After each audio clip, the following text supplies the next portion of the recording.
Second chapter అండి. Flight of mother. Malini వాళ్ళ అమ్మ దర్శన వాళ్ళ కోడ్ ఆన్సర్ అయిన మోహిత్తో వెళ్ళిపోతారు.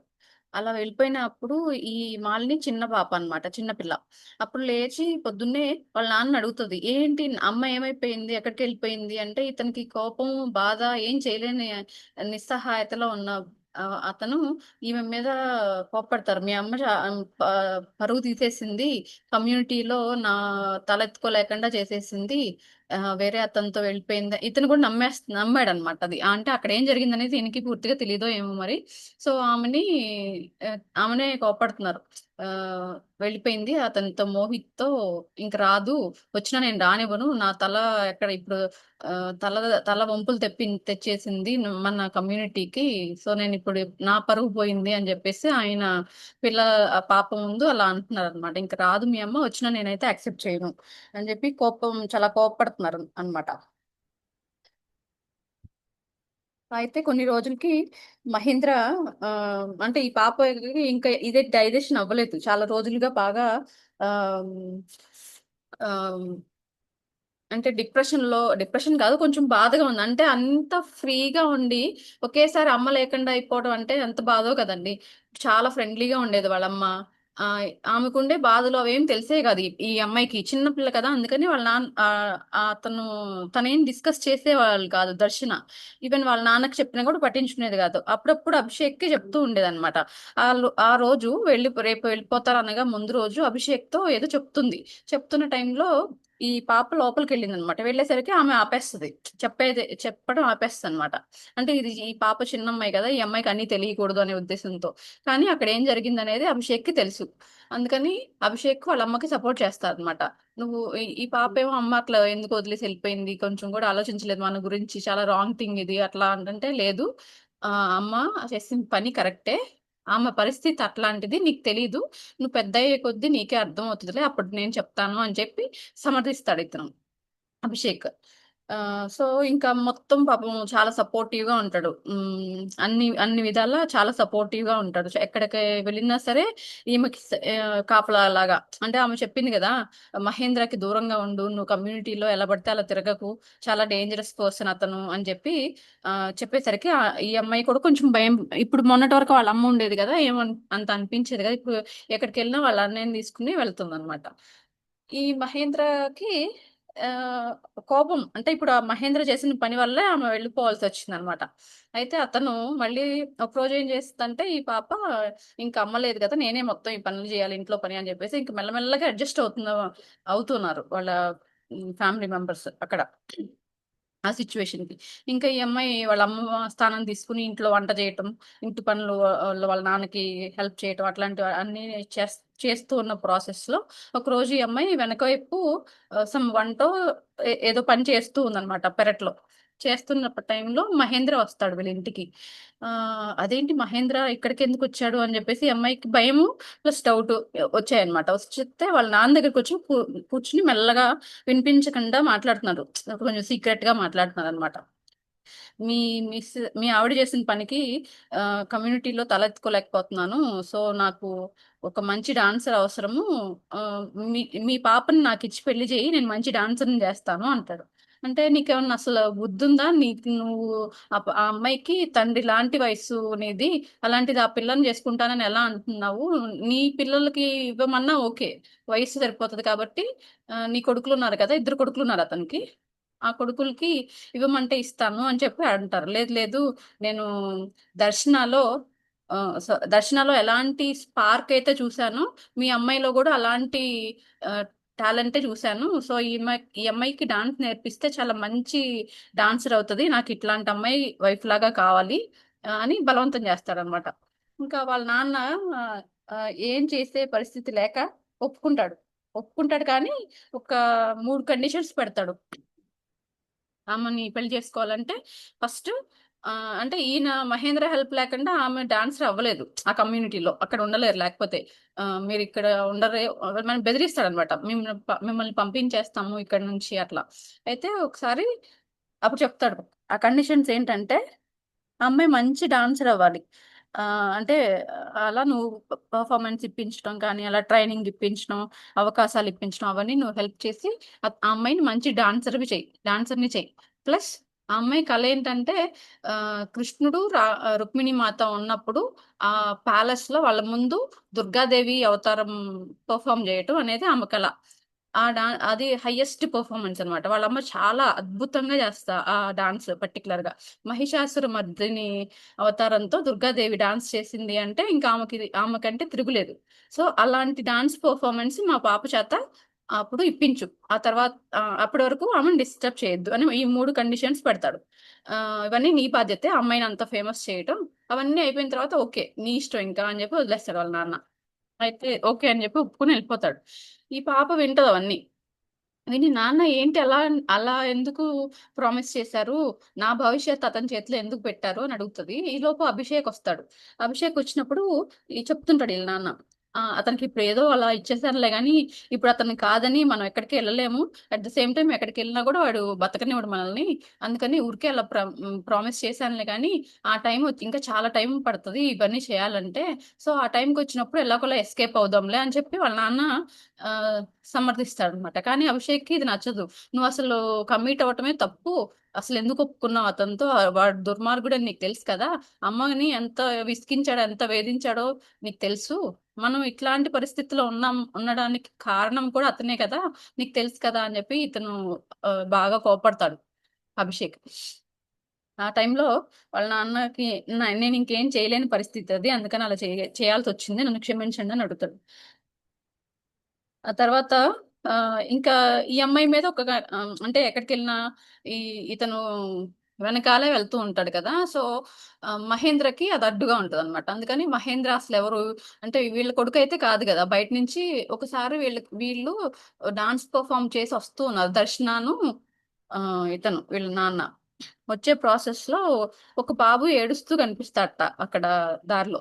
అక్కడెవరు లేరు. ఒక్కడే ఉంటాడు. వీళ్ళ పేరెంట్ తప్పిపోయాడనమాట. సో, పేరెంట్స్ లేరు. అందుకని వీళ్ళు తెచ్చేసుకున్నారు. ఆ బాబుని పెంచుకోవడానికి తెచ్చుకున్నారు.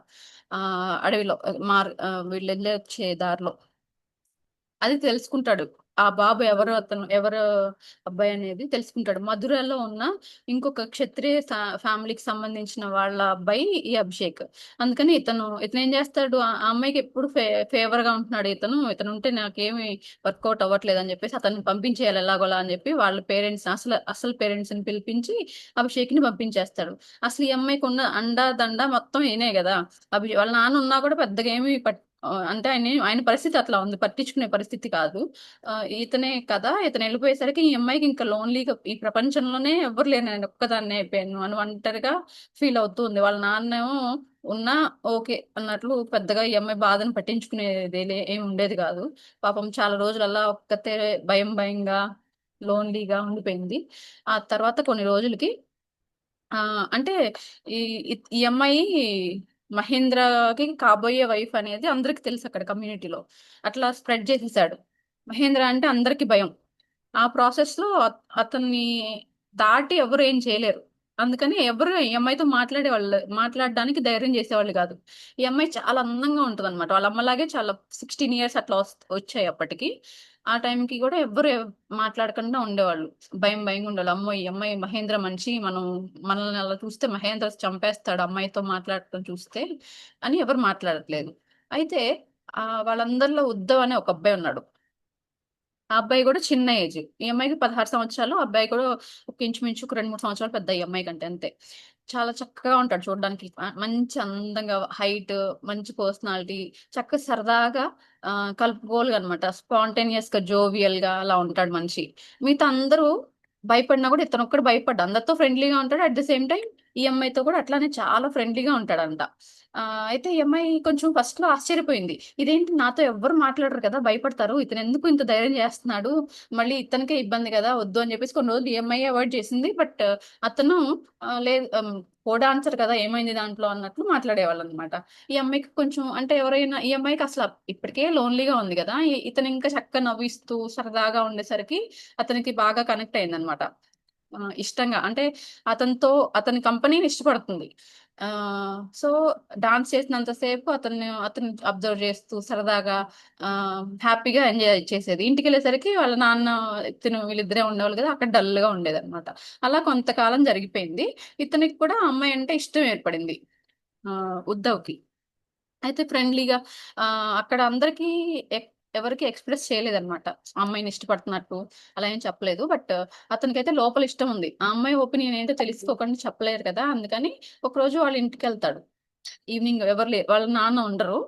బయట అరుగు మీద కూర్చొని అమ్మాయి బయటకలా చూస్తున్న టైంలో వచ్చి ఇట్లా వేరే ఊర్లో ఇంతకుముందు వాళ్ళ అమ్మ ఉన్నప్పుడు ఒక జ్యోతిష్యం చెప్పే ఆవిడ గురించి, ఋషి ఎవరో గురించి చెప్పారు గుర్తుందా? ముసలావిడనమాట. అంటే ఆవిడకి ఫ్యూచర్ తెలుస్తది. ఆమె గురించి చెప్పింది వాళ్ళ అమ్మ ఉన్నప్పుడు. అయితే ఆమె స్వీట్స్ అవన్నీ వాళ్ళ అమ్మాయి వీళ్ళ ఊర్లో ఉంటదనమాట. ద్వారకలో ఉంటది. ఆమె అప్పుడప్పుడు వస్తదంట వాళ్ళ అమ్మాయిని చూడ్డానికి.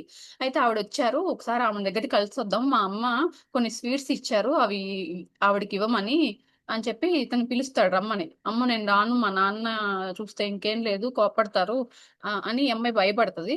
లేదు వెంటనే వచ్చేద్దాం. మీ నాన్నొచ్చే లోపే వచ్చేద్దాం అని జెప్పి తీసుకెళ్తాడు. కొంచెం నడిచెళ్ళాలి అది. నడిచి మెల్లగా అంటే ఈ అమ్మాయికి అతనంటే ఇష్టం ఉంది. కానీ బయటకి చెప్పలేదు. ఆ ఇష్టంతో ఇతనితో కొంతసేపు ఒంటరిగా ఉండొచ్చు కదా! అనే ఉద్దేశంతో వెళ్ళింది అతనితో పాటు. ఆమెను కలుస్తారు.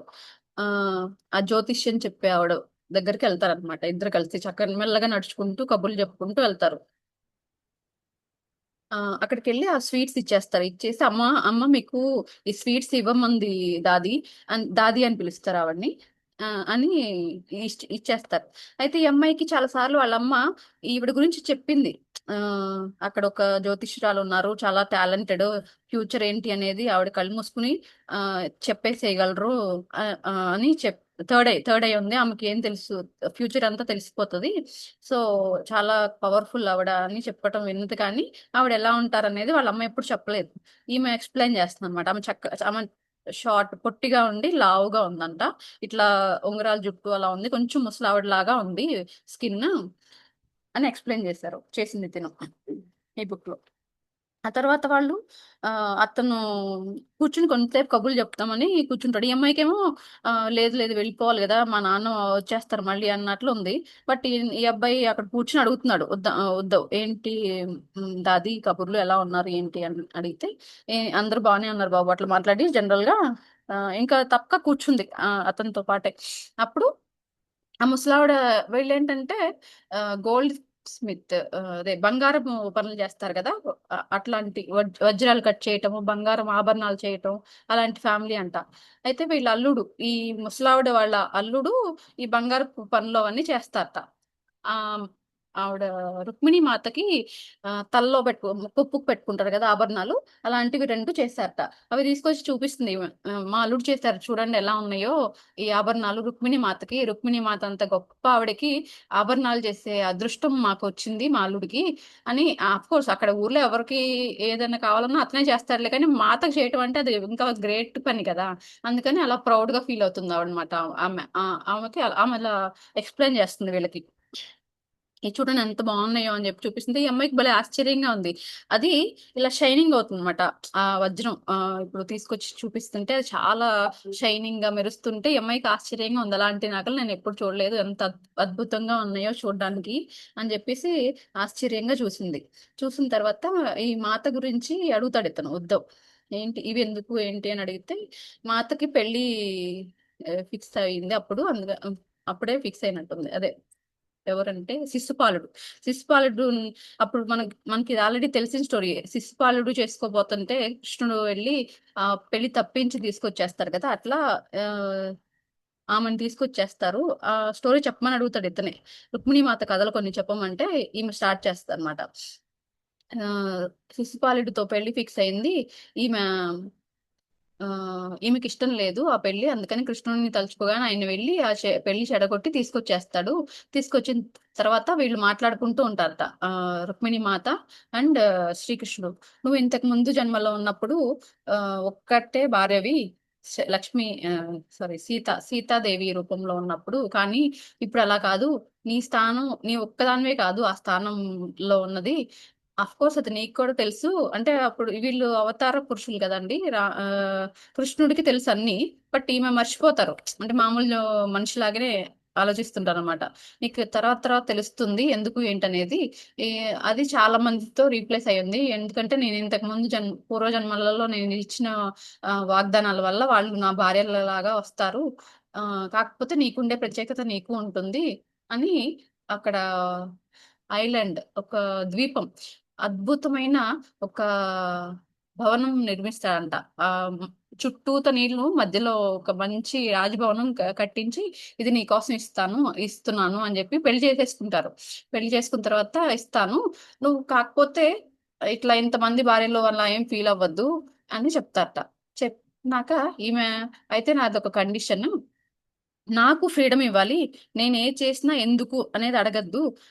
ఇప్పుడు అక్కడ ఇంతకుముందు సీతామాత రూపంలో ఉన్నప్పుడు అడవుల్లో నా ఇష్టం వచ్చినట్టు తిరిగి చేశాను. అంటే అరణ్యంలో చిన్నప్పుడు గూడా అంతే. చిన్నప్పుడు సీతామాతగా ఉన్నప్పుడు గూడా అరణ్యంలో అలా ప్రకృతికి దగ్గరలో వెళ్తూ ఉండేవాళ్ళు. అలా అని పెళ్ళైనాక కూడా అరణ్యవాసం ఎక్కువ చేశారు గదా! సో, నాకు అక్కడ అప్పుడు అంత ఫ్రీడమ్ తిరగటం అదంతా ఉంది గదా!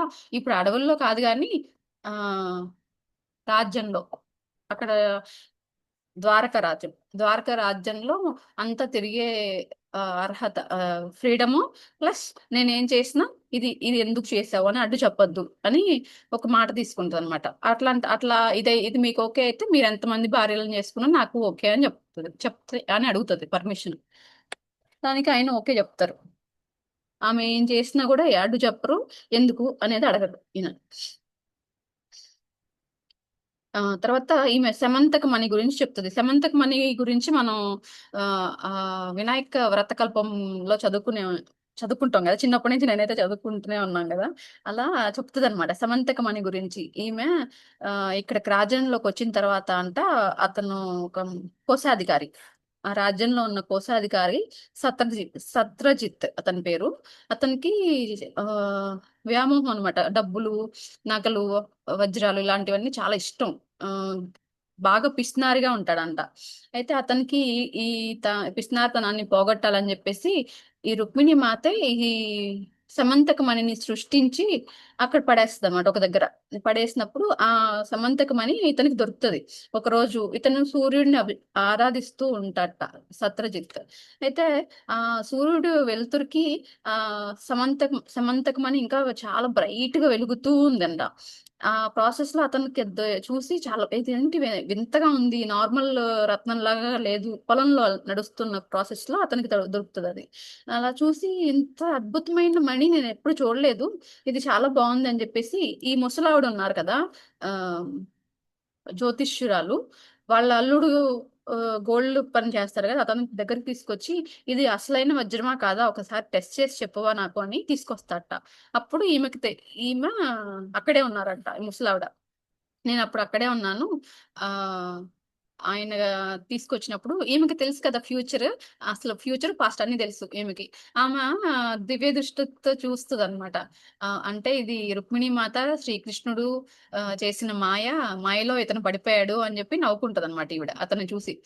సత్రజిత్ అని చూసి. అయితే వీళ్ళ అల్లుడు చెప్పేస్తాడు.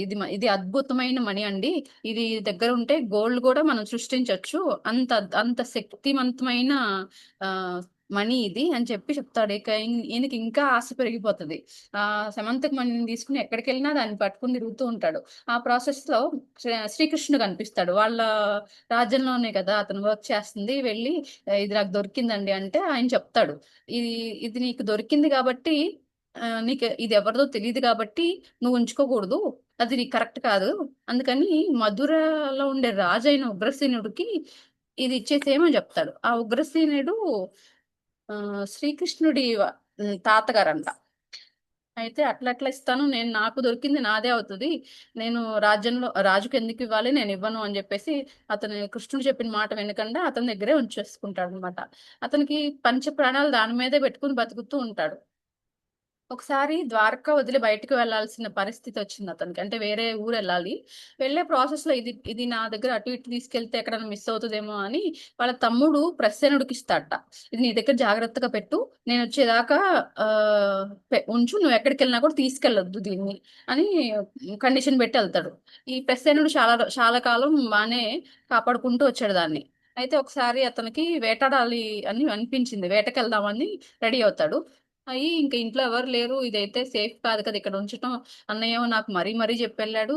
ఇది కూడా తీసుకెళ్దాంలే. తీసుకెళ్ళి మళ్ళీ తీసుకొద్దాం. నాతో పాటు జాగ్రత్తగా ఉంచుకుంది అని తీసుకెళ్తాడు. మెడలో యేసుకొని తీసుకెళ్తాడనమాట. అక్కడికెళ్ళిన ఎళ్లి వేట వేటాడుతున్న సమయంలో ఒక సింహం ఇతన్ని చూసి మెడలోదేదో మెరుస్తుంది అని చెప్పేసి ఈయన మీదకి దూకి అతన్ని చంపేస్తది. చంపేసి ఆహ్, అతను ఒక గుహలోకి లాక్కెళ్తదనమాట. ఆ మణితో పాటు. మెడలో మణి ఉంటది. ఆ బాడీని గుహలోకి లాక్కెళ్తది. ఆ గుహలో జాంబవంతుడు రాముడి కాలం నుంచి ఉన్న అతను అక్కడ సమ్ ఏదో అతనికి కోపం ఉంది. రాముడి కాలం నుంచి ఉన్న కోపం తీరకపోవటం వల్ల ఈ జన్మలో గూడా అట్లాగే కంటిన్యూ అవుతూ ఉన్నాడు ఆ అవతారం జాంబవంతుడు. జాంబవంతుడు ఆహ్, ఒకసారి అడవిలో వెళ్తున్న ప్రాసెస్‌లో ఒక అమ్మాయి ఏడుస్తూ కనిపిస్తదంట అక్కడ. ఎవరు ఈ పాప అని ఎవరు చుట్టూతా చూస్తే ఎవరు కనిపించలేదు. అందుకని ఆ అమ్మాయిని తీసుకెళ్ళి పెంచుకుంటూ ఉన్నాడనమాట. ఆ అమ్మాయికి జాంబవతి అని పేరు పెట్టాడు. ఆళ్ళ నాన్న అదే జాంబవంతుడుని నాన్న అని పిలుస్తది ఇంకా పెంచుకుంటున్నాడు కాబట్టి. అయితే వాళ్ళ నాన్న మెడిటేషన్ చేసుకుంటూ ధ్యానంలో ఉంటారంట ఎప్పుడు. ఈ అమ్మాయి ఆ పనులు, ఈ పనులు చేస్తే అతనికి ఫుడ్ అరేంజ్ చేయటం అట్లాంటి పనులు చేస్తూ ఆయన ధ్యానానికి ఏమి అడ్డు కాకుండా చూసుకుంటూ ఉండేదంట. అయితే ఆమె కూడా ఆ గుహలోనే ఉంది. అయితే ఈ సింహం బాడీని ఇక్కడికి లాక్కొచ్చింది. ప్రసేనుడి బాడీని తీసుకొచ్చి ఇక్కడ తింటూ ఉన్న ప్రాసెస్‌లో సౌండ్ వస్తుంటదనమాట. ఆ సౌండ్ ఇతని మెడిటేషన్‌కి భంగం కలిగిస్తది జాంబవంతుడికి. అప్పుడు ఇతను ధ్యానం నుంచి లేచి ఆ సింహాన్ని చూసి, ఈ సింహం నా పాపని జాంబవతికి ఏమన్నా ఇబ్బంది కలిగిస్తదేమో అని చెప్పేసి దాన్ని చంపేస్తాడు. ఆహ్ సింహాన్ని. సింహాన్ని అప్పటిదాకా ప్రశాంతంగా ఉన్నాడు అతను. మెడిటేషన్‌లో ఉన్నాడు కదా! దాన్ని చంపేసరికి అతని మైండ్ అంతా ఒకలాంటి కలత చెందినట్టు అయిపోయిందనమాట. ఇంకా డిస్టర్బ్డ్‌గా ఉన్నాడు. ఇంకక్కడ ఆ మణి చాలా అద్భుతంగా ఉంది చూడటానికి. అది తీసి వాళ్ళ అమ్మాయికి జాంబవతికి ఇస్తాడు. ఇచ్చాడు. అతను అలా కూర్చున్నాడనమాట. కూర్చొని ఇంకా ఏదో మనసు చంచలంగా ఉంది అతనికి. అంత అంటే దాన్ని చంపడం వలనో ఎందుకో మరి చాలా డిస్టర్బ్డ్‌గా ఉన్నాడు. ఈ ప్రాసెస్‌లో ఇతనొస్తాడు. సత్రజిత్ బయటికెళ్ళాడు కదా! ద్వారకకొచ్చేసి విషయం ఏం జరిగిందనేది తెలుసుకుంటాడు. వాళ్ళ తమ్ముడు ఇలా చంపబడ్డాడు సింహం చేత అని జెప్పేసి తెలుసుకుంటాడు. అయితే ఇంట్లో మణి ఉందా లేదా వెతుక్కుంటాడనమాట. మణి లేదు. మీ తమ్ముడు తీసుకెళ్ళాడని జెప్తారు. అయ్యో! ఇదేంటి మణి ఎళ్ళిపోయిందా? మణి పోయిందా? అని జెప్పేసి ఎంతసేపటికి ఆ మనీ గురించి ఆలోచిస్తున్నాడు కానీ, వాళ్ళ తమ్ముడు చనిపోయాడనే బాధ అసలకాయనకి కొంచెం గూడా లేదు. అంత గ్రీడీ పర్సన్ అనమాట. అయితే ఇతనికి గుర్తొస్తది. బాధపడుతున్నాడు. ఆ మనీ పోయిందే నాకు అద్భుతమైన మనీ అని బాధపడుతున్న ప్రాసెస్‌లో ఇతనికి ఒక మాట గుర్తొస్తది. శ్రీకృష్ణుడు చెప్పాడు గదా! నాకు వాళ్ళ తాతకిచ్చేసేయమని నేను ఇవ్వలేదని జెప్పేసి శ్రీకృష్ణుడే నా తమ్ముడిని చంపేస్తే అది తీసుకెళ్ళి ఇచ్చుంటాడు వాళ్ళ తాతగారికి అని జెప్పి ఇతను అదే నీలాపనిందలొస్తాయి గదా! వినాయక చవితి రోజు చంద్రుడిని ఆహ్, వినాయక కథ చదవకుండా చంద్రుడిని జూస్తే అట్లాంటి అప్పుడు చదివాను ఈ స్టోరీ. మనందరం చదువుకున్నాం. అట్లా కృష్ణుడి దగ్గరికెళ్తాడు. ఎళ్లి "నువ్వే నా తమ్ముడిని చంపావు. ఆ మణి కోసం నీవు ఇట్లాంటి వాడివి అనుకోలేదు." అట్లా ఇట్లా అనేసరికి అతనికి తెలుసు అన్నీ. ఆయనే గదా! అన్నీ క్రియేట్ చేసింది గూడా. సో, "నువ్వు నన్ననకు నేనేం చేయలేదు. కావాలంటే నేనే వెళ్లి తీసుకొస్తాను. ఏం జరిగిందో చూసి మీ తమ్ముడు ఎక్కడున్నాడు ఏంటని వెతుక్కుంటూ వెళ్లి నేనే తీసుకొస్తానని" జెప్పి వెళ్తాడీయన. కృష్ణుడు వెళ్ళి అక్కడ అడవిలో ఆహ్, సింహం పంజా ప్లస్ ఆ రక్తపు మడుగు అతన్ని లాక్కెళ్ళినప్పుడు ఆ రక్తం ఎంత దూరం లాక్కెళ్తే అంత దూరం అలా చారలాగా పడిందంట. ఆ చారను బేస్ చేసుకొని వెళ్లి లాక్కెళ్ళిన దారిలో వెళ్తాడు. ఆ గుహలోకెళ్తాడు ఫైనల్‌గా. గుహలోకెళ్ళినప్పుడు జాంబవంతుడిని జూస్తాడు. చూసి చూస్తే ఏమంటే ఇతనేంటి పాప ఆహ్, జాంబవంతుడు గూడా ఆ పాపకిచ్చారు గదా! హ్మ్. మణి కోసం ఇతను వచ్చినట్టున్నాడు అని జెప్పేసి ఈయన భ్రమపడ్డాడు. యాక్చువల్‌గా కృష్ణుడు ఆయన గురు ఆహ్, ఆయన దేవుడే కదా. రాముడు రూపంలో ఉన్నప్పుడు ఆయన దేవుడిని ఆయనే గుర్తించలేకపోయాడు. ఎందుకంటే సింహాన్ని చంపి మనసంతా చంచలంగా అయిపోయింది కదా అతను. అలా చంచలంగా ఉండటం వల్ల అసలైన ఆయన స్వామిని స్వామి గురించే ధ్యానం చేస్తున్నాడు నిజానికి. స్వామి ఎదురుగ్గా వస్తే అసలు గుర్తుపట్టలేకుండా అలా అయిపోయాడు. ఆయన మైండ్ అలా మారిపోయిందనమాట. ఇతను గూడా ఏదో యుద్ధానికి వచ్చాడని జెప్పేసి ఆయన మీద యుద్ధం జేస్తాడు. అంటే కావాలని కృష్ణుడే అట్లా మాయ క్రియేట్ చేశారనమాట. అతనికి ఆహ్, ఆహ్, య పూర్వజన్మ నుంచి ఉన్న ఆ అవతార విముక్తి చేయటానికి ఆ సిట్యుయేషన్ క్రియేట్ చేశారు కృష్ణుడే. జాంబవంతుడు కోపం చల్లారాలి. అప్పుడు రాముడు కాలంలో అప్పుడు యుద్ధం జరిగింది గదా! అప్పుడు కోపం ఉండిపోయిందంట అట్లా ఆయనకి. ఆ కోపాన్ని అట్లానే ఉంచేసుకున్నాడు. ఆ కోపాన్ని తగ్గించడానికి పూర్తిగా తగ్గిపోయిన తర్వాత ఈ జన్మలో అవతార అవతారం ఎండ్ జేయటానికి ఈ సిట్యుయేషన్ క్రియేట్ చేశారు కృష్ణుడు. అప్పుడు వీళ్ళిద్దరి మధ్య మంచి హోరాహోరీ యుద్ధం జరుగుతది. జ జరిగి కొంతసేపటికి చాలా బాగా భీకరంగా కొట్టుకుంటారు ఇద్దరు. కొట్టుకున్న తర్వాత ఇతన్ని ఓడించినట్టు అట్లా ఉంచుతారు. కామ్‌గా ఉంటాడు. అప్పుడు కొంచెం ఇలా ఆయాస పడుతూ చూస్తారనమాట. అప్పుడు చూస్తే ఈయనకి అర్థమైంది. కొంచెం శాంతించాడు. శాంతించి "స్వామి మీరా? మీతోనా నేను గొడవ పడుతున్నాను. నన్ను క్షమించండి" అని జెప్పేసి కాళ్ళ మీద పడతాడు. ఈలోపు సీతామాత ఆ పాప దగ్గరికి ఆ అమ్మాయి దగ్గరికి పాప కాదు కొంచెం పెద్దమ్మాయి. జాంబవంతి దగ్గరికి వస్తదనమాట. వచ్చి "నీకు నా మీద ఉన్న ప్రేమ గొప్పదా? సమంతకి మనీ ఇష్టమా?" అని అడుగుతదనమాట. "నాకు ఈ మనీ ఇవేం వద్దమ్మా. నేను నీతోనే ఉంటాను" అని చెప్పి "నీ మీదే నాకు భక్తి ఎక్కువుంది" అని చెప్తది ఆ పాప ఆ అమ్మాయి. అయితే నాకు ఆ సెమంత్ మనీ నాకిచ్చేసేయి నాతో రా అని చెప్పి ఆ యుద్ధం దగ్గరికి తీసుకెళ్తదనమాట. ఈయన రియలైజ్ అయ్యి ఆ జాంబవతిని శ్రీకృష్ణుడికిచ్చి పెళ్లి చేసి నా పాపను గూడా నువ్వే జాగ్రత్తగా చూసుకో. నేనింక ఈ అవతారం చాలిస్తున్నాను. నా కోపాన్ని పూర్తిగా తగ్గించినందుకు ధన్యవాదాలు అని చెప్పేసి అతను చనిపోతారు. ఆ బాడీ వెకేట్ చేస్తారు. జాంబవతిని ఈయనకిచ్చి పెళ్లి చేస్తారు. నెక్స్ట్ ఇతను ఈ నీలాప నిందలొచ్చినాయి కాబట్టి అవి ఇతను క్లియర్ చేసుకోవాలి కదా! అందుకని ఆ మణిని తీసుకెళ్ళి దగ్గరికెళ్తాడు. చూడు నేనేం తీసుకోలేదు. మీ తమ్ముడిని సింహం చంపేసి ఇక్కడ పడేసింది. ఇదిగో మణి అని చెప్పేసి సమంతకి మణి ఇదిగో అని చెప్పి ఇస్తుంటే, నేనే పొరపాటు పడ్డాను. నీ గురించి తెలుసుకోకుండా పూర్తిగా అని చెప్పేసి ఇతను రియలైజ్ అయ్యి వాళ్ళిద్దరు అమ్మాయిలు పెద్దమ్మాయి అయిన సత్యభామ చిన్నమ్మాయిని కూడా ఇచ్చి పెళ్లి చేస్తారు. పెళ్లి చేసి ఆ సమంతకి మని కూడా మీరే ఉంచుకోండి అని చెప్పేసి ఇచ్చేస్తారనమాట. అట్లా ఈయనకి మళ్ళీ ముగ్గురు భార్యలతో వెళ్తారు. వెళ్తే అక్కడ సీతాదేవి రూపంలో ఉన్న ఆవిడే కదా ఇక్కడ రుక్మిణి మాత. ఈమెని చూసి ఈ పాప జాంబవతి చాలా ఆశ్చర్యపోయి చాలా హ్యాపీగా ఫీల్ అవుతది అంట. అంటే అక్కడ కృష్ణుడి మీద ఎంత భక్తి ప్రేమ ఉందో అమ్మవారి రుక్మిణి మాత మీద కూడా అంతకంటే ఎక్కువ అభిమానం ఉంది ఆమెకి. సో, వీళ్ళు చెలికత్తెలే ఐ మీన్ ఒక్క హస్బెండ్‌నే చేసుకున్నా గూడా ఈమె మాత్రం సేవలెక్కువ ఆమెకే చేస్తూ ఉండేవాళ్ళంట. జాంబవతి, రుక్మిణి మాత్రం ఎక్కువ సేవలు చేస్తూ ఉండేవాళ్ళంట. అట్లా కలిసిపోయి ఉన్నారు. అక్కడి వరకు ఆ చాప్టర్ అయిపోయింది.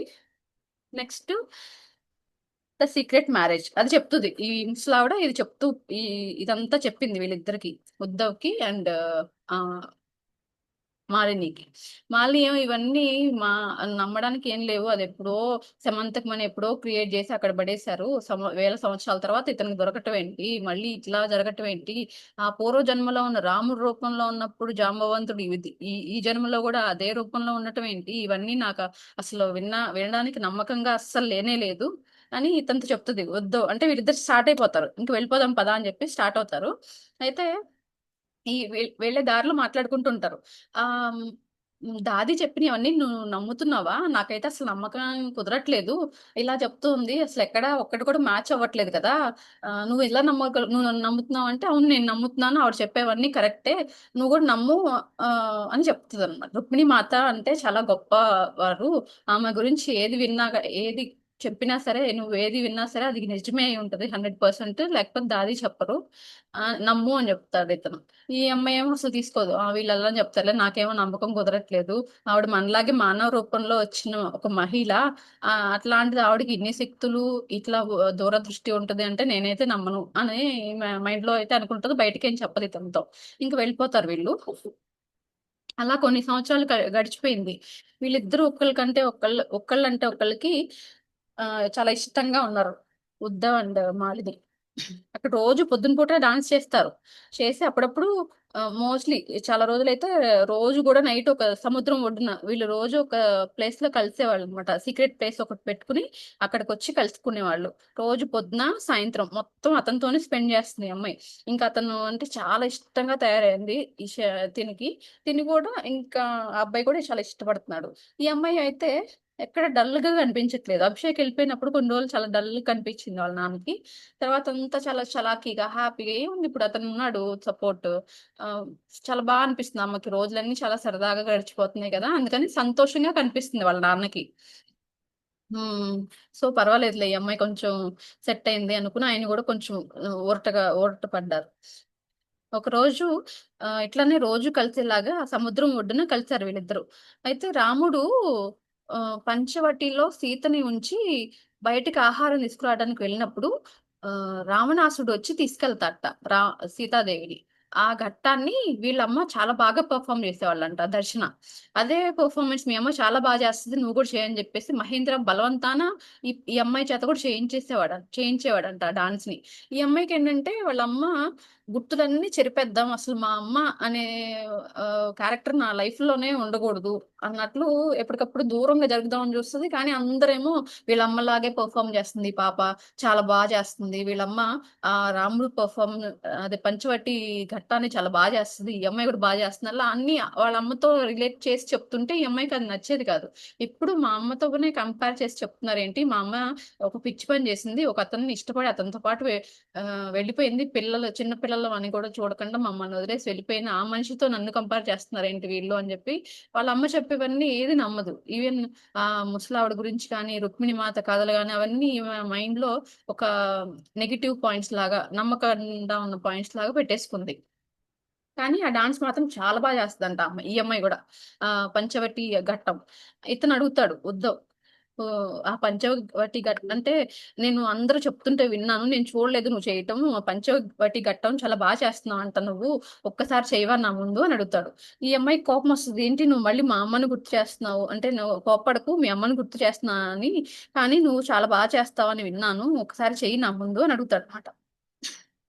అయితే అది మా అమ్మ, మోహిత్ కలిసి చేశారు.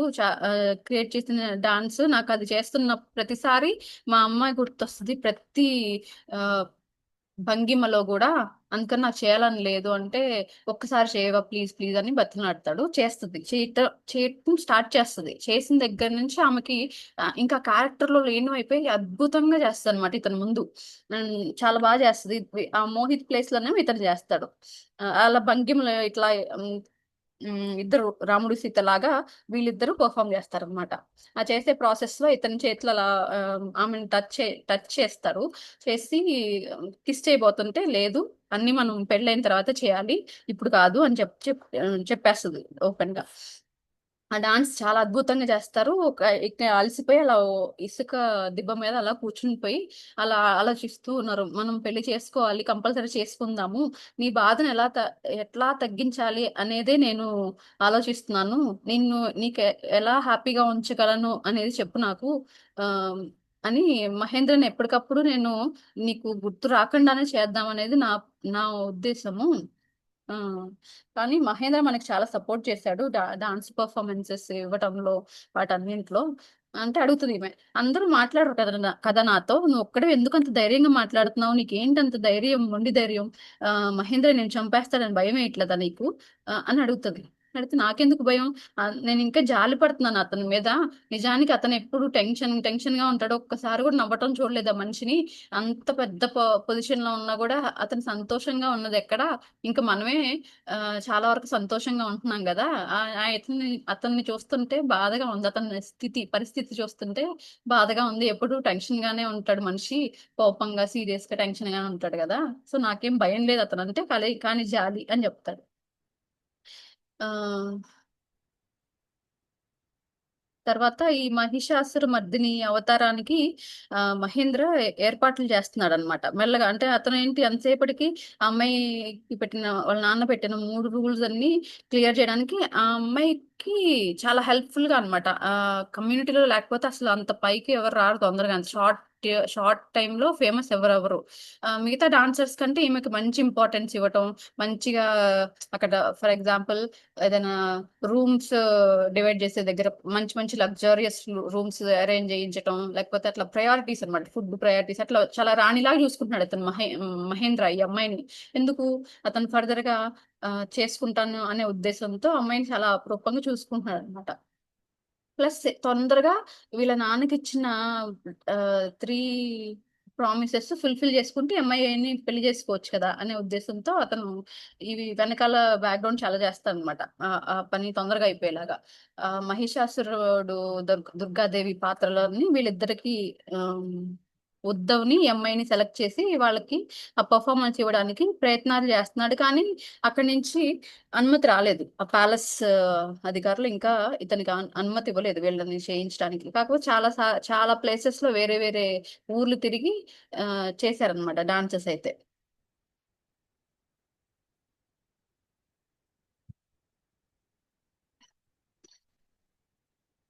అయితే కొన్ని రోజులకి ఇట్లా వీళ్ళిద్దరు కలిసి పని చేస్తూ ఉన్నారు. అయి ఈ రాత్రి పూట మాత్రమే కలిసేవాళ్ళు. అక్కడేమో పెద్దగా పరిచయం లేని మనుషుల్లానే బిహేవ్ జేయాలి. ఈ అమ్మాయికేమో చాలా ఇష్టం. ఇద్దరికీ ఒకళ్ళంటే ఒకళ్ళకి చాలా ఇష్టం గదా! అక్కడెవరైనా వీళ్ళని అబ్జర్వ్ చేశారనుకో అంటే ఇట్లాంటి కళ్ళ సైగలు గాని, అట్లా నవ్వటం అట్లాంటియి చూస్తే వీళ్ళిద్దరు ఇష్టపడుతున్నారని జెప్పి అక్కడ తెలిసిపోతదని జెప్పి చాలా జాగ్రత్తగా నటిస్తూ ఉంటారనమాట పొద్దున పూట. అసలెవరు ఒకళ్ళకొకళ్ళు పెద్దగా పరిచయం లేదు. ఓన్లీ డాన్స్ కోసం మాత్రమే వాళ్ళు కలిసి వర్క్ చేస్తున్నారు. ఇక్కడ ఉంటున్నారు, కలిసి ఉంటున్నారు అని మాత్రమే క్రియేట్ చేయడానికి వీళ్ళు చాలా కష్టం గదా! నిజంగా అలా యాక్ట్ చేయడం గూడా. సో, ఆళ్ళు అంత కష్టంగా యాక్ట్ చేస్తూ ఉంటారనమాట. ఇంకా అలా కొంతకాలం గడిచిపోయింది. ఉద్ధవ్ మళ్ళీ దాది వస్తున్నారంట. చాలా రోజులయిపోయింది గదా! ఆవిడ కూడా చాలా ముసలావిడయిపోయింది. ఒకసారి చూద్దామని చెప్పి అడుగుతాడు ఈమెని. లేదు, లేదు నేనింక ఇప్పుడు రాను అట్లా అంటే, లేదులే ఒకసారి రావచ్చు కదా! అంటే మళ్ళీ ఓకే. సరే వెళ్దాం పదా అని చెప్పేసి వెళ్తది. ఆహ్, ఉద్ధవ్ ఆ ముసలావిడ వాళ్ళమ్మ ఆ అమ్మాయి ఉండే రూట్‌లో చిన్న సందులా ఉంటదనమాట. ఆ సందు దాకా వెళ్లారు. లోపలికెళ్లారనమాట. వాళ్ళమ్మ అదే ముసలావిడని దాదీని కలిసారు. కలిసి ఈ అమ్మాయి స్వీట్స్ తీసుకుందో ఏదో చేశారప్పుడు వెళ్లి. ఆహ్, అయితే వెళ్ళే దారిలో ఆహ్, సన్న దారుందని జెప్పాను గదా! అప్పుడు అక్కడ మాట్లాడుతున్నాడు ఇతను.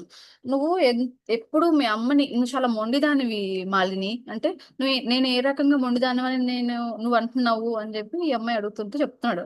"నువ్వు మీ అమ్మని ఇష్టపడట్లేదు. ద్వేషిస్తున్నావు. మీ అమ్మ చెప్పిన ప్రతిదీ కూడా ద్వేషిస్తావు ఎందుకు? ఈ దాది గురించి గూడా అందుకే నువ్వు ప్రతిసారి నేను అడిగిన ప్రతిసారి నువ్వు రానంటున్నావు. కానీ ఈవిడ చాలా మంచావిడ తెలుసా? ఆమెకి ఫ్యూచర్ గూడా తెలుసు. చాలా రెస్పెక్ట్‌ఫుల్ పర్సన్. మనం ఇంకా చాలా రెస్పెక్ట్‌గా ఉండాలి ఆమె దగ్గర. నువ్వెందుకేమో ఇష్టపడట్లేదు. రుక్మిణి మాత గురించి కూడా మీ అమ్మ చెప్పింది కదా! అందుకని నువ్వు రుక్మిణి మాత మాటలు విన్నా కూడా అవన్నీ నిజం కాదు అని కొట్టిపారేస్తున్నావు అంటాడు. లేదు, లేదు నాకు ఎందుకో మరి మా అమ్మ మీద అంత రెస్పెక్ట్ లేదు. ఆమె చెప్పినయన్ని కూడా నమ్మాలని అనిపించట్లేదు.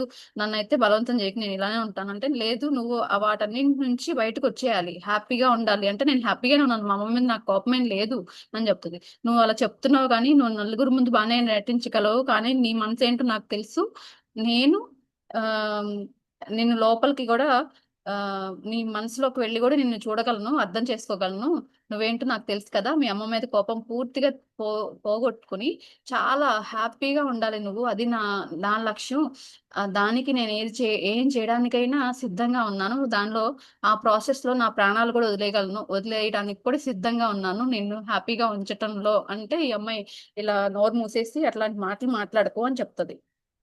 ఈలోపు దాది వాళ్ళ ఇల్లొచ్చేస్తది. వెళ్లి కూర్చుంటారు.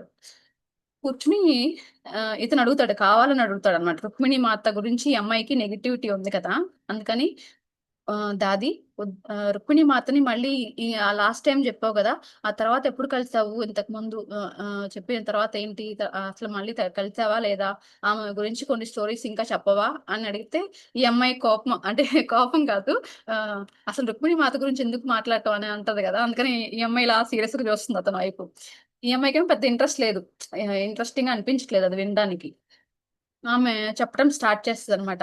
అది చాలా పాత ఈ జన్మలో కాదు, పూర్వ జన్మలో పూర్వ జన్మలలో జరిగిన కథ ఒకటి ఉంది. మీరు వింటానంటే చెప్తాను అని స్టార్ట్ చేస్తది. చెప్పు అని ఇతను కూర్చుంటాడు. అప్పుడు సీతామాత టైం అంట. సీతామాత టైంలో ఈమె ఆహ్, ఒక గురువుగారి దగ్గరికి ఈమెకి పెళ్లి కుదురుతదంట. ఈ జ్యోతిష్యురాలుంటారు కదా! ఆమె చిన్న పిల్ల అప్పుడు. సీతామాత టైంలో పెళ్లి కుదురుతుంది. అయితే గురువుగారు అడవుల్లో ఉంటారట ఆయన. ఆయన ఆశీర్వాదం తీసుకోవడానికి వెళ్ళే ప్రాసెస్‌లో ఒక జట్కా బండిలో ఎళ్తారంట వీళ్ళు. వాళ్ళ నాన్న ఈ అమ్మాయి వాళ్ళ నాన్నకి కొంతమంది శత్రువులుంటారంట ఉన్నారంట. అయితే ఆ జట్కా బండిని అడ్డగించి ఈ అమ్మాయిని అతి దారుణంగా రేప్ చేస్తారంట.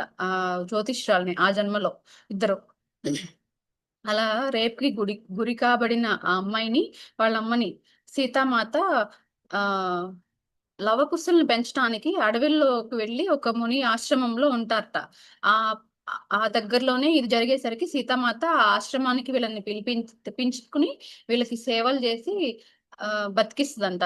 ఆ టైంలో సీతామాతే వీళ్ళని హెల్ప్ చేయకపోతే వీళ్ళకి ఆ అమ్మాయి చనిపోయి ఉండాల్సిన పరిస్థితిలో ఉన్నాను నేను. అలాంటిది నన్ను ఆవిడ బాగా సేవ చేసి నన్ను బతికించారు. నాకేం జరిగిందనేది గూడా ఏం చెప్పలేదు. నా బాడీ చాలా గాయాల పాలైపోయింది. అట్లాంటిది ఆమె కాపాడారు. నాకేం జరిగింది అంటే, "ఏం జరగలేదు" అని చెప్పి పంపించేస్తారట అప్పుడు. ఆ తర్వాత పెళ్లయిపోయింది. చాలా హ్యాపీగా ఇద్దరు పిల్లలు ఎవరో పుట్టారు. చాలా హ్యాపీగా గడిచిందనమాట. కానీ ఈమెకు అదేదో డౌట్ ఉండిపోయింది. నాకేదో జరిగిందప్పుడు అని మళ్ళీ సీతామాత అవతారం చాలించే టైంలో ఒకసారి సీతామాత దగ్గరికెళ్తది. వెళ్లి, "ఆ రోజు రోడ్డు పక్కన ఏం జరిగింది మాత? నిజం చెప్పండి నాకు" అని అడుగుతది. అయితే చెప్తది. అంటే చూచాయిగా పూర్తిగా ఎక్స్‌ప్లెయిన్ చేయకుండా ఒక ఇద్దరు మనుషులు నిన్ను ఇలా రేప్ చేశారు అని చెప్తది. ఈమె ఆలోచించి కొంచెం బాధపడి ఇంకా వెళ్ళిపోతది. ఏం చేయలేని పరిస్థితి కదా! వెళ్ళిపోతది. అయితే ఆ టైంలో ఈమె కూడా చనిపోతది ఆ తర్వాత. చనిపోయిన తర్వాత ఇంకొక ఫ్యామిలీలో అబ్బాయిలాగా పుడతది. ఆ! అబ్బాయిలాగా పుట్టి ఎవరైతే ఈ అమ్మాయిని లాస్ట్ జన్మలో రేప్ చేశారో వాళ్ళు అపోజిట్ ఫ్యామిలీలో అమ్మాయిలాగా పుట్టారట. పుట్టి పుట్టినప్పుడు ఆ అమ్మాయిలాగా పుట్టినప్పుడు ఈ అబ్బాయిలాగా పుట్టింది గదా! ఈమె చెల్లెలు చావుకి కారణమయ్యాడంట మళ్ళీ అతను. ఆ రేప్ చేసిన అతనే ఈ ఇతని ఈ జ్యోతిష్యురాలి మగ జన్మ ఎత్తిన తర్వాత వాళ్ళ చెల్లెల చావుకి కారణమైతే ఆమెనేమనకుండా క్షమిస్తారంట ఇతను ఆ జన్మలో.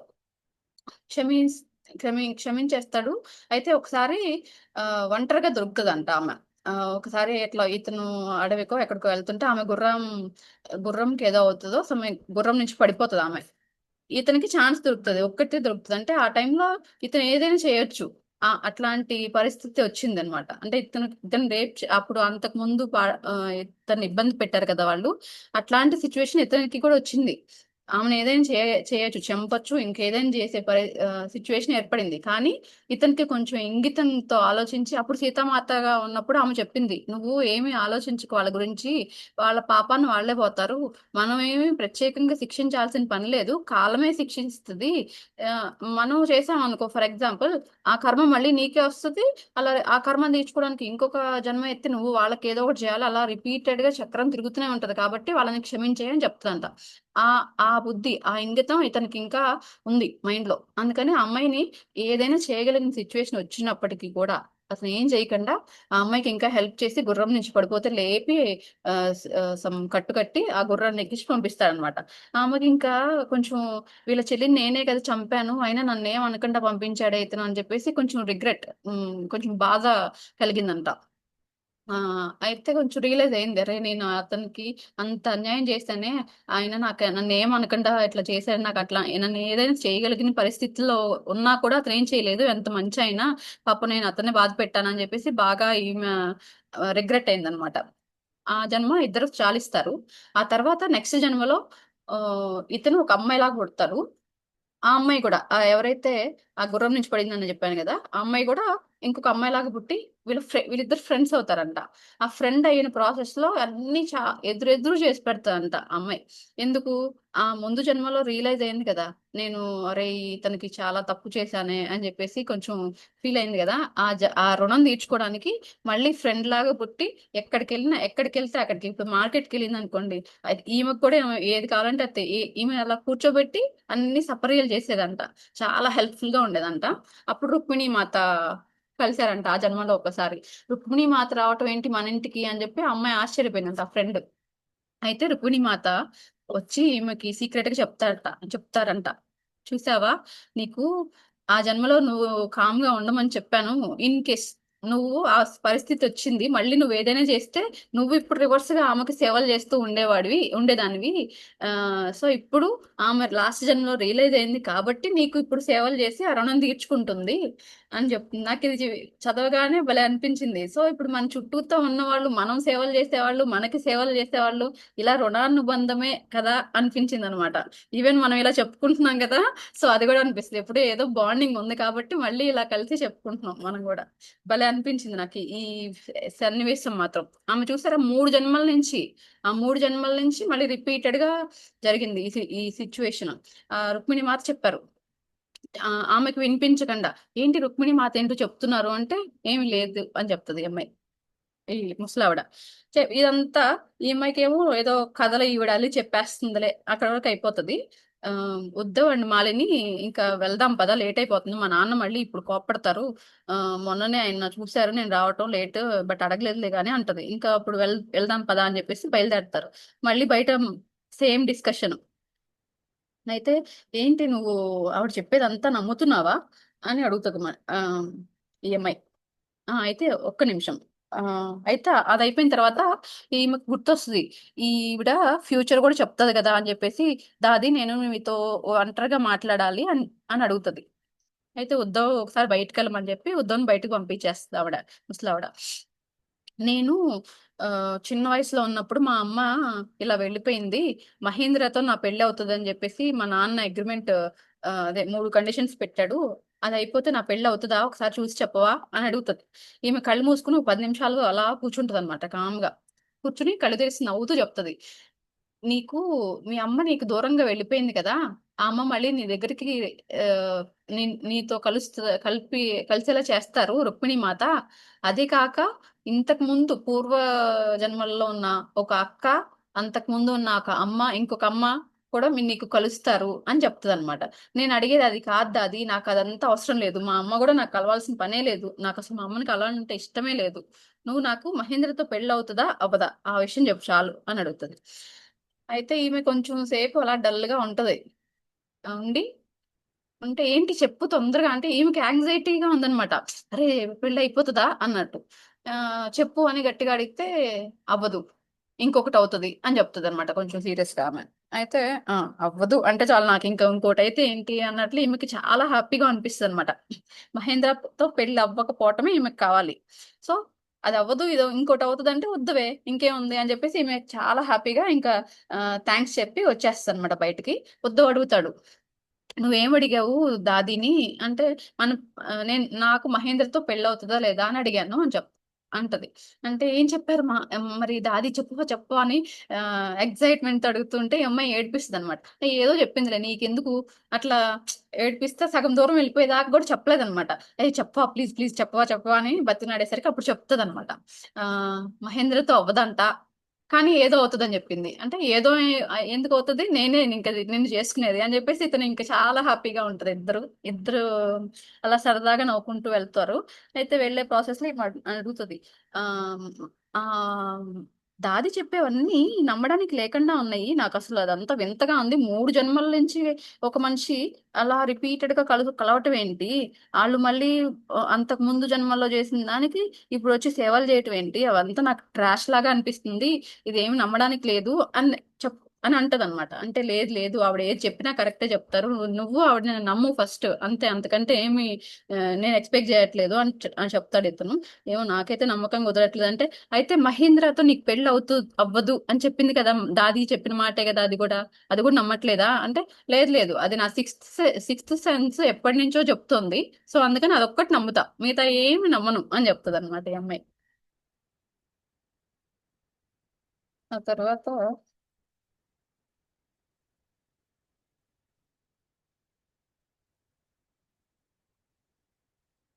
ఇంకా వద్దు చాలా సపోర్టివ్‌గా ఉన్నాడు. అట్లా 2 సంవత్సరాలు అయిపోయింది. వీళ్ళ ట్రావెల్ నడిచిపోయింది. అయితే ఆ 2 సంవత్సరాల తర్వాత ఇతనికి ఈయన ఎప్పటినుంచో ట్రైల్స్ ఏస్తున్నారు గదా! ఆ ప్యాలెస్‌లో వీళ్ళ డాన్స్ అరేంజ్ చేయాలి అనే శాయశక్తులా ప్రయత్నిస్తున్నాడు. సో, అట్ లాస్ట్ ఒకరోజు ఆ పర్మిషన్స్ వస్తాయన్నమాట ఆయనకి. ఆ! పర్మిషన్సొచ్చాయి. ఈలోపు వీళ్ళేం జేస్తారు, ఈ 2 ఇయర్స్‌లో అక్కడక్కడికి తిరుగుతూ ఉంటారు. అంటే వేరే వేరే ప్లేసెస్‌కి వెళ్లి పెర్ఫార్మన్స్ ఇవ్వాలి గదా! ఆ ప్రాసెస్‌లో ఒక్కొక్క రోజైతే 2, 3 రోజులు గూడా ఒకే ఊర్లో ఉండి పెర్ఫార్మన్స్ ఇవ్వాల్సిన రోజులు ఎక్కడ ఏ పండగకైనా సరే వీళ్ళ ట్రూప్‌ని పిలిచేవాళ్ళంట. వీళ్ళ ట్రూప్స్ జెంట్స్ అందరూ ఒక టెంట్ హౌస్‌లో లేడీస్ అందరూ ఒక టెంట్ హౌస్‌లో అలా పడుకునేవాళ్ళంట నైట్ టైము. ఆ ప్రాసెస్‌లో ఒకసారి వీళ్ళు వేరే ఊరు డాన్స్ పెర్ఫార్మన్స్‌కి వెళ్తారు. వెళ్ళిన ప్రాసెస్‌లో ఇంకొక ఇద్దరు అమ్మాయిలు, ఈ మాలిని ఒక టెంట్‌లో పడుకుంటారు. ఉద్ధవ్‌తో పాటు ఇంకో కొంతమంది జెంట్స్ వేరే టెంట్‌లో పడుకుంటారు. ఈ అమ్మాయిని ఆ రోజు నైట్ పిలుస్తాడన్నమాట.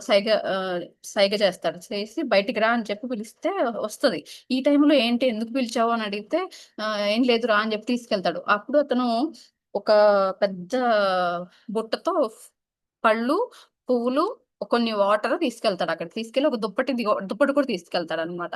ఆ టెంట్ హౌస్‌కి కొంచెం దూరంగా ఒక నదిలాగా ఉంది. ఒడ్డున ఇసుక ఉంది. ఆ ఇసుకలో ఈ బెడ్ షీట్ పరుస్తాడు. పరిచి ఈ ఫ్రూట్సు, పళ్ళు, పూలు, వాటర్ అక్కడ పెట్టి 2 గంటలు తీసుకొస్తాడు. తీసుకొచ్చి ఇది మనం ఈ వాటర్ ఈ జల సాక్షిగా ఆహ్, కృష్ణుడు రుక్మిణి మాతని తలుచుకుని పెళ్లి చేసుకుందాం ఇక్కడ. మానసికంగా భార్యాభర్తలం అవుదాం అని అంటాడు. ఏంటి నువ్వేమన్నా జోక్ చేస్తున్నావా ఏంటి? పెళ్ళంటే ఎట్లా ఉంటది? వేద మంత్రాలు లేకుండా, పండితులు లేకుండా, అగ్ని లేకుండా, ఇవన్నీ లేకుండా పెళ్లయిపోతదా? అని అంటది. అంటే ఇట్లా ఆ అమ్మాయి చెయ్యి అతని గుండె మీద పెట్టుకొని, నా హృదయంలోని అగ్ని సాక్షిగా చెప్తున్నాను. నువ్వు నా భార్యవి. ఈ నింగి, నేల, ఆకాశం, వాటర్ ఇవన్నీ ఈ పంచభూతాల సాక్షిగా మనం ఒకటవుదాం అని చెప్పి ఆ దండ ఏస్తాడు ఆ అమ్మాయి మెడలో. ఈ అమ్మాయి కూడా దండ ఏస్తదనమాట. వేసి అక్కడ రాముడు, సీత అంటే రుక్మిణి ఆహ్, కృష్ణుడు వచ్చారు చూడు అని ఇమాజిన్ చేయమంటాడితను. చూడు అక్కడ వాళ్ళిద్దరు మనల్ని ఆశీర్వదిస్తున్నారు. నమస్కారం చేయంటే అతను చెప్పాడు కాబట్టి నమస్కారం చేస్తది. అంతే తప్ప అక్కడ రుక్మిణి మాత వచ్చారు, కృష్ణుడొచ్చాడంటే ఈమెకి నమ్మకం లేదు. ఊరికే అతను ఉద్ధవ్ చెప్తున్నాడు గదా! అందుకని చేసేస్తది. సో, వీళ్ళకి పెళ్లయిపోయింది మానసికంగా. ఇంకా కామ్‌గా వెళ్ళిపోయి అలాగే పెర్ఫార్మన్సెస్ ఇస్తూ ఉంటారు. ఎవరికీ చెప్పరు కానీ. వాళ్ళ నాన్నకి కూడా చెప్పదు. ఈ ఇంకా రోజు ఎప్పుడు ఎక్కడైతే పర్సనల్‌గా కలుస్తారో అక్కడ కలుస్తూనే ఉన్నారు. అలా కొంతకాలం గడిచిపోతదనమాట. గడిచిన ప్రాసెస్‌లో వీళ్ళు ఆహ్, ఆహ్, నది ఒడ్డున ఒకటవుతారనమాట ఒకసారి. అలా ఇంకొంచెం రోజులు ఆహ్, పెర్ఫార్మన్స్ ఇస్తూ, అక్కడక్కడ తిరుగుతూ, అలా రోజు నైట్ అక్కడ కలుస్తూ అట్లా ఉన్నారు. అయితే ఈయన ఫైనల్‌గా డాన్స్ పెర్ఫార్మన్స్ ఏర్పాటు చేసేస్తాడనమాట. ఇంకా 2 వీక్స్ ఉంటది ఆ పెర్ఫార్మన్స్‌కి. వీళ్ళ నాన్నకేమో రోజు ఆహ్, దిగులుగా అనిపిస్తది. అంటే రోజు రోజు గడిచే కొద్దీ ఈ అమ్మాయిని రాక్షసుడికిచ్చి చేయాలి అని చెప్పి ఈయన బాధపడుతున్నాడు. అయితే ఒకరోజు ఈ అమ్మాయి డిన్నర్ రెడీ చేస్తుంటది వాళ్ళ నాన్నకి, తనకి. ఆ రెడీ చేస్తున్న టైంలో వచ్చి బాగా దిగులుగా కూర్చుంటాడక్కడ. "ఎందుకు నాన్న అలా ఉన్నారు? ఎందుకు ఏమైంది?" అంటే, "ఏం లేదమ్మా రోజు రోజుకి ఇంకా 2 వారాలు మాత్రమే ఉంది కదా! రోజు రోజుకి నాకు టెన్షన్‌గా ఉంది.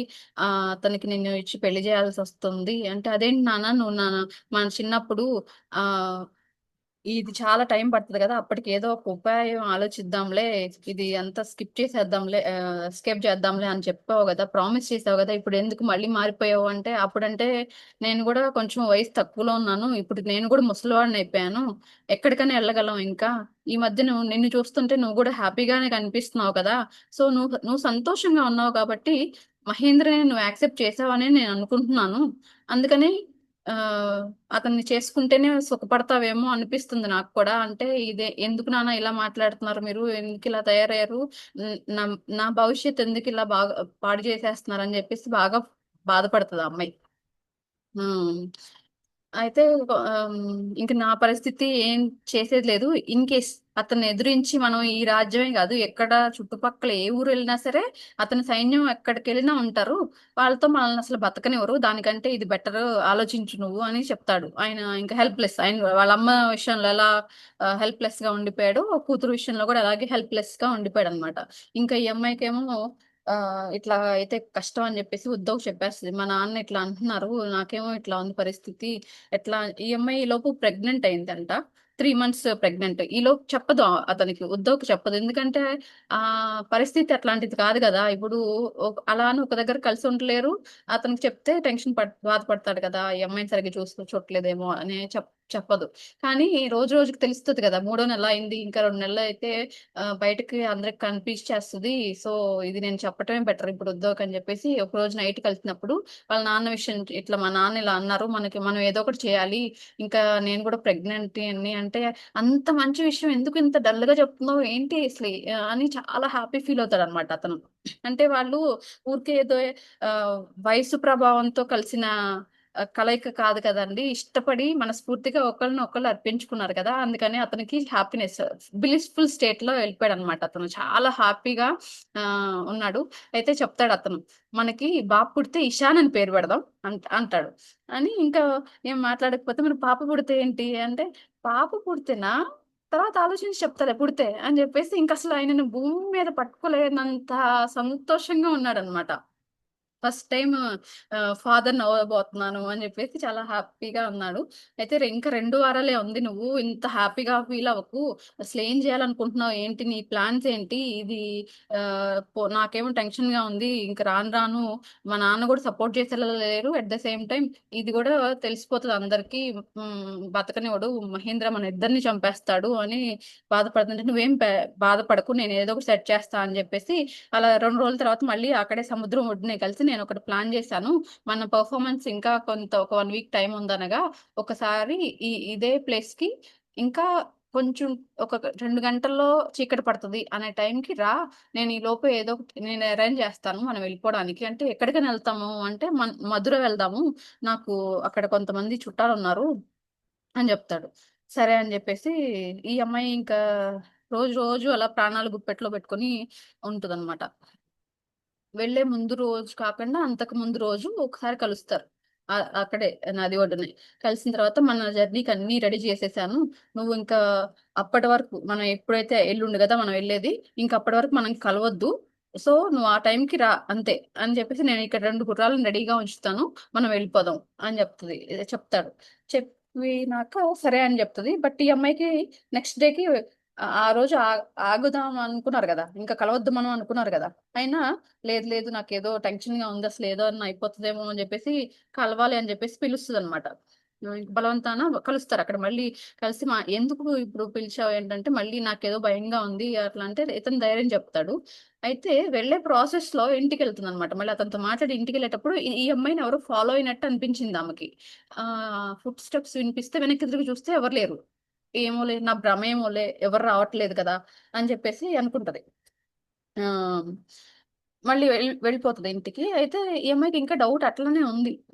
ఆ నెక్స్ట్ డే వెళ్ళిపోవాలి వాళ్ళు. సో, వాళ్ళ నాన్నని అడుగుతది. "ఏంటి నాన్న బయట ఎవరో ఉన్నట్టున్నారేంటి?" అంటే మహేంద్రకి ఇంకా 2 వారాలే కదమ్మా నీ డాన్స్ పెర్ఫార్మన్స్. మహేంద్ర ఎవరినన్నా కాపలా పెట్టుండొచ్చు అని చెప్తాడు ఆళ్ళ నాన్న గూడా. ఈ అమ్మాయికి ఇంక అసలు నిద్ర పట్టల. ఇంక ఆ రోజు రేపే గదా వెళ్ళాలి. ఇట్లా నన్ను వాళ్ళు వీళ్ళు కాపలా కాస్తే నేనెలా తప్పించుకోగలను అని చెప్పేసి చాలా టెన్షన్‌గా ఉంది ఈమెకి. ఈలోపు బ్యాగ్ రెడీ చేసుకుంది. కొన్ని బట్టలు, కొన్ని చిన్న చిన్న నగలు కానీ ఏదో పెట్టుకొని రెడీగా ఉంది.